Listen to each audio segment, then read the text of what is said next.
Hello everyone and welcome to a random alley in Gastown, Vancouver. I'm just across from Revolver Coffee.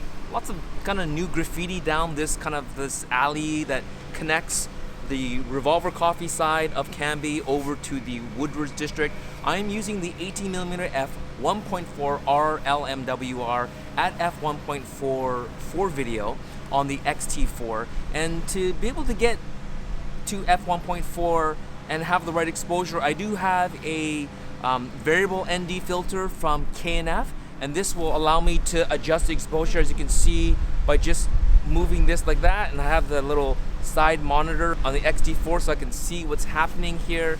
And I have eye tracking on, so you should be able to, I apologize for getting this close, but to see how good the eye tracking is. And as I back off here, typically I don't want this kind of tone in my videos. I don't need f1.4 for video. I want a little bit of room, because if I have to, put my hand out, or if I have a camera or something and I put it up, I don't want it to be hunting too much. So typically in my studio talking head, I'm at anywhere between f2.8 to f4, and if I really need depth of field, good, like a deep depth of field, especially for overhead video, I'm at f5.6 because I want as much in focus as possible. And so yeah, this is just a video test just to show you what this looks like, and maybe I will switch over to the XF16 just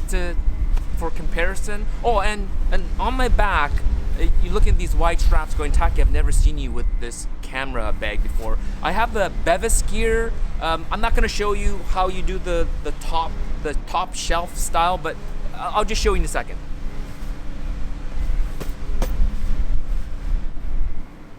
So pretty cool bag. I am doing another video, kind of an overhead video, and then I'm going to hand it off to my buddy Nima, who's going to do a more in-depth video review, and also speaking to Matt, the founder of the company as well as the inventor of this bag. And so let me just switch over to the XF16, and then we'll see how that camera does for video. Also, maybe we can check out focus breathing.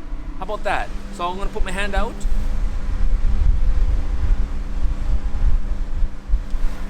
And back to me. It looks like it does breathe, but at the extreme, right? When I'm really like this, you can see how the edges of the image kind of like looks like it kind of zooms in and out like that. So there is breathing, but according to Fujifilm, this lens should be good for video. And I think the 18mm or the 27mm equivalent field of view is good for video without going too extremely wide. So let's now switch over to the 16. All right, so I have switched over now to the XF16. What do you guys think? Definitely you can tell it is a wider field of view, but you'll really notice when you're in like a really tight spot, like maybe inside a car or a really small tunnel or cave, that's where you really see that advantage going from 18 to 16. What do you think about the 16 1.4 for talking head? And this is at 1.4 as well.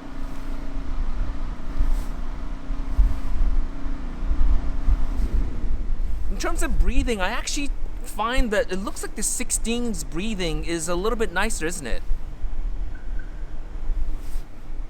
Focus is definitely slower, but the breathing is nicer. All right, let's switch back to the 18 again. All right, I am back with the 18mm, again shooting at f1.4. Here's the XH1 with the 16 1.4. What do you guys think for talking head video? I think ideally it does come down to space. I'm about an arm's length, so whatever that is, maybe 2.5 feet from the front of my camera. And when you are sort of shooting by yourself, I have a monopod here.